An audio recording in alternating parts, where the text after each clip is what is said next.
Hey guys, got a 2018 plate Audi A3 here. Just going to reset the tyre pressure warning light.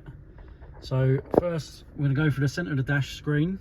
I'm going to use this dial here and these buttons. So on the screen we're going to go to car. So you're going to twist this to the left, go to car. Then we're going to click the button in, which will take us into this screen. Then we're going to press the left button to go into this screen.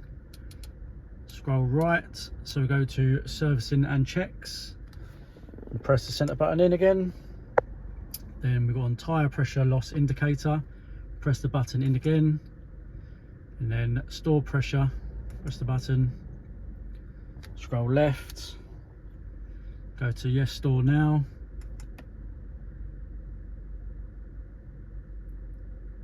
and that's it.